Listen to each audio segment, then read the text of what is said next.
Welcome to this chemistry lesson.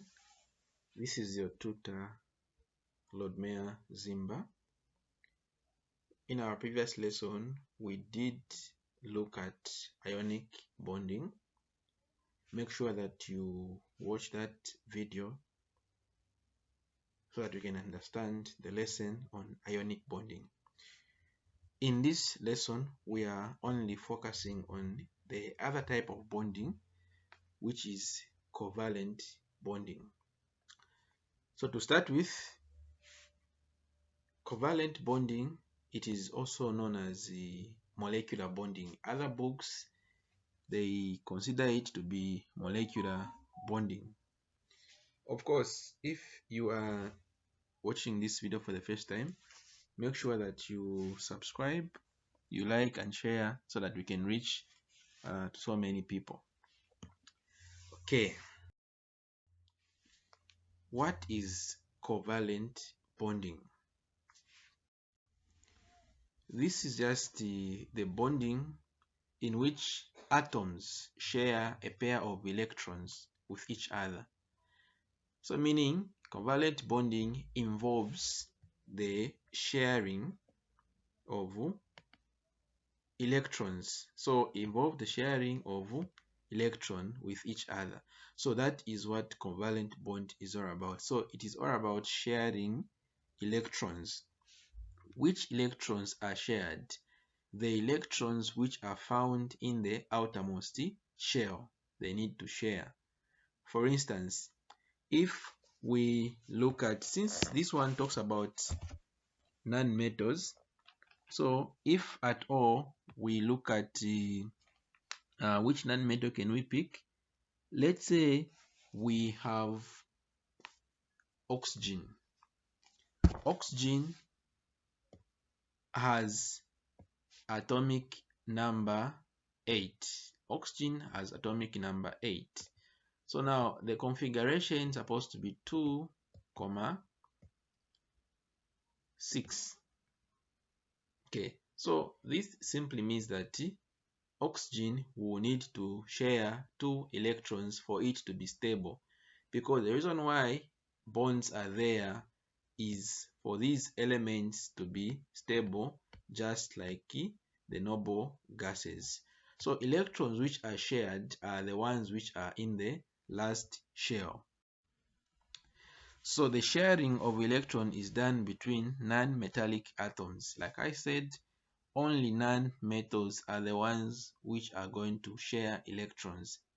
And if you check the periodic table, group 1, they are metals, group 2, they are metals, group 3, they are metals. Non-metals are group 4 going to the right. So group 4, they are non-metals, 5, they are non-metals, 6, they are non-metals. So covalent bonding involves specifically non-metals, and these non-metals, they are going to share electrons. So this is a periodic table in case you are trying to figure out what I was saying. So in this group where we have 1 here, okay, let me get a pointer. So in this group where we have 1, so these are metals, these are non-metals. These ones, they are transition elements, we're not going to look at them. Here on boron, we also have non-metals. So sorry, this is a metal. Non-metals, they are carbon, nitrogen, oxygen, fluorine. So these are non-metals. These are the ones which are involved in bonding, the non-metals only. Let's look at the compounds which are involved in covalent bonding. Like I've said, non-metals. So we have non-metals like hydrogen gas. This is hydrogen gas. We have chlorine gas. Chlorine gas, this is a diatomic chlorine. We have oxygen gas. This is the oxygen which can form covalent bonding. We have water. H2O is water. Remember, we said covalent bonding, it is also known as molecular bonding. So this simply means that it involves molecules. These molecules are non-metals. So we have water here. We have also some hydrocarbons such as methane, ethane, propane. These, they all form covalent bonding.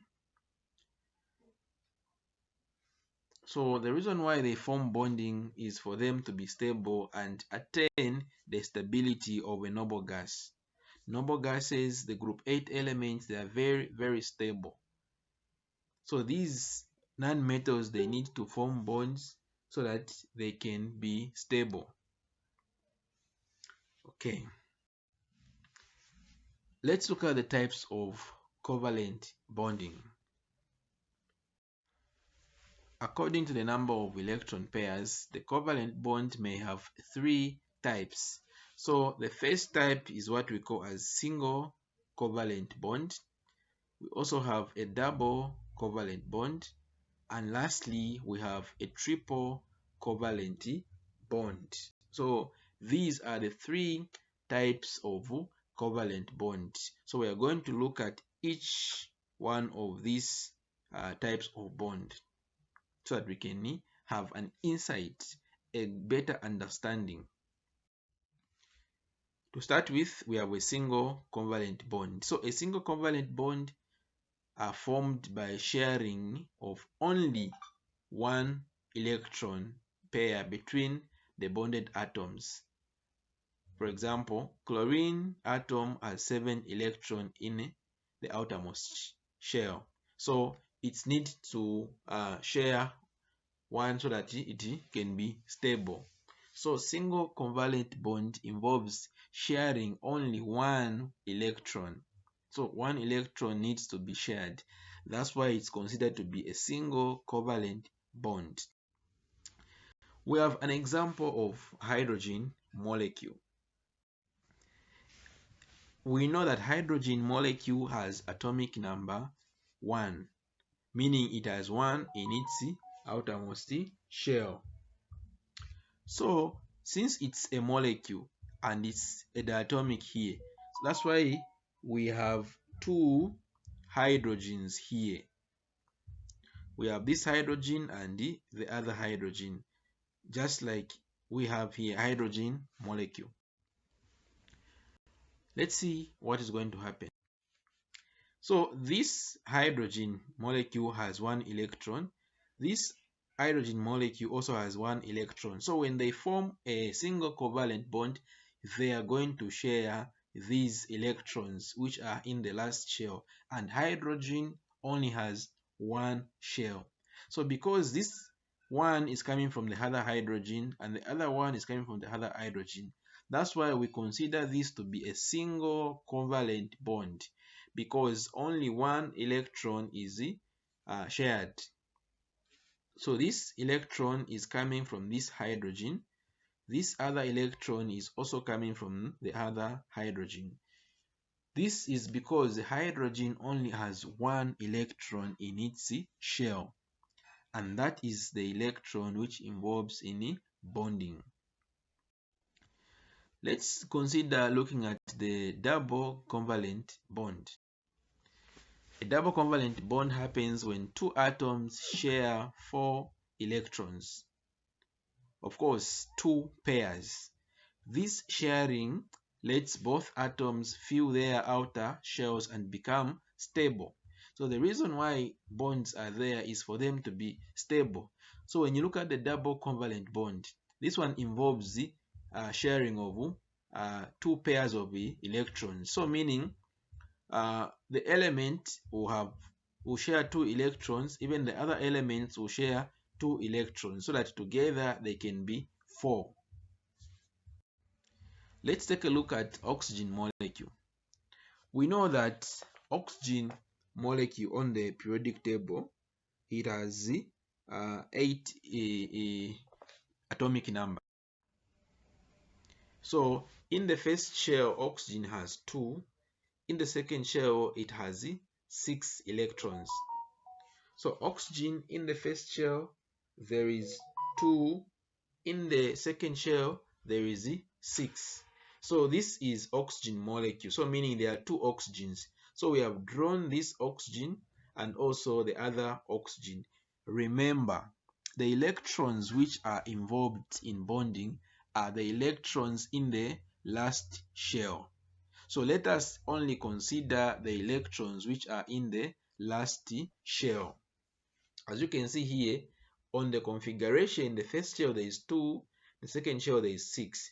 But if you count these oxygen, we have 2, 4, 6. So I've only considered the one in the last shell because these are the only ones which are involved in bonding. All right, so this is what is going to happen. So like we said, 2 are coming from this oxygen, the other 2 are coming from the other oxygen. That's why this is considered to be a double covalent bond. Such that when you count oxygen, the electronic configuration will change. It will be now 2,8. Why do we say 2,8? Look at the last shell. There is 8 times. So we have 1, 2, 3, 4, 5, 6, 7, 8. This oxygen is stable. Let's look at the other oxygen. 1, 2, 3, 4, 5, 6, 7, 8. Also, this oxygen is stable. So the main essence of bonding is for stability. These elements need to be stable just like the noble gases. So this is the oxygen molecule forming a double covalent bond. So these two are coming from this oxygen, the other two are coming from the other oxygen. Then they need to share. Let's take a look at triple covalent bond. Triple covalent bond is a chemical link where two atoms share 3. So now because it is triple, they are going to share 3 pairs of electrons. When you total them, you have 6 shared electrons, 3 coming from the other element, 3 coming also from the other element. Together, you'll be counting them to be 6. And they are saying it is the strongest and the shortest type of bond, made of 1 sigma bond and 2 pi bonds. Okay, so that is what we need to understand here. Let us look at an illustration. So we are basically here going to focus on the nitrogen molecule. Remember, we are on a triple covalent bond. So we are basically here going to look at nitrogen molecule. All right, so here this means that we have 2 nitrogens. Remember, covalent bonding is a type of bonding that involves only non-metals, and these non-metals supposed to be molecules. All right, so if you check nitrogen on the periodic table has atomic number 7. So the configuration is 2, 5. And our focus, it is only the electrons which are in the last shell. And so nitrogen is like this. Nitrogen has 7. So this means it is 2, 5. So this is 2, 5. So this is how nitrogen is going to be. So now since here we have 2 nitrogens, so we are going to draw, this is nitrogen like that. This is the first nitrogen. We are also going to draw another nitrogen like this. So remember, our focus is only the outermost electrons which are here. So there is 5. So they are going to share 3. Okay, so we have 1, 2, we have 3, we have 4. Okay, so nitrogen has 5 in its last shell. Even this nitrogen, 1, 2, 3, 4, 5. Okay, so now what are we going to have? So because of space, let me draw down here. So the nitrogen molecule is going to be like this. They are going to share. So this is a triple covalent bonding. So meaning 3 electrons are going to be shared here.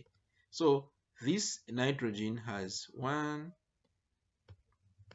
2, 3. The other nitrogen has 1, 2, and 3. Because there are 5 in the outermost shell, so the other 2 are going to be here.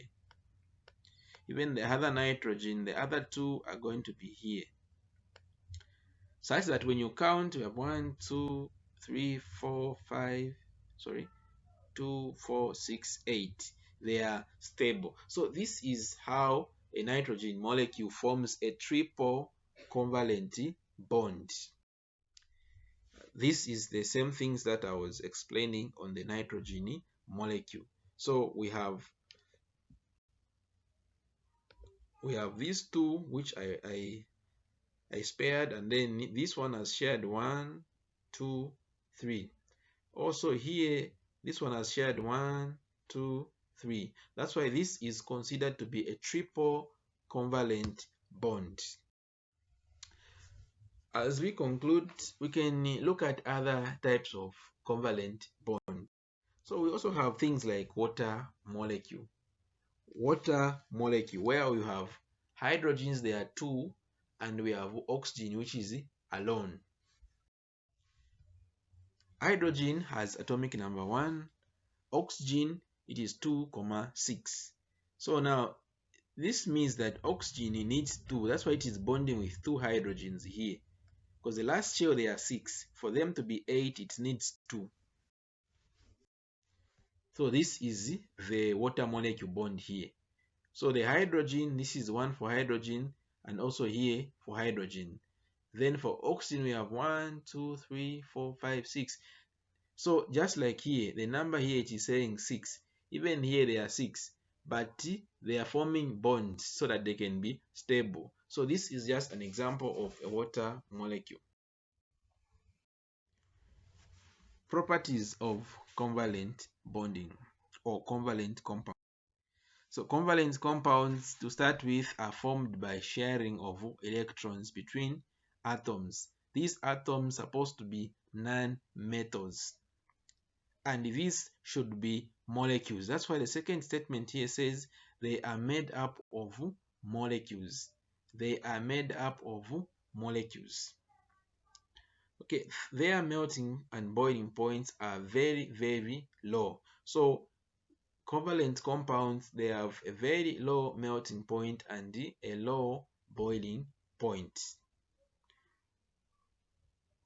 Covalent compounds are soft and also they are volatile, meaning they can evaporate. Covalent compounds do not conduct electricity because these are simply non-metals. They do not conduct electricity. They are non-metals. This marks the end of our presentation. Thank you for watching. Make sure that you subscribe, you follow us, and you share. God bless you.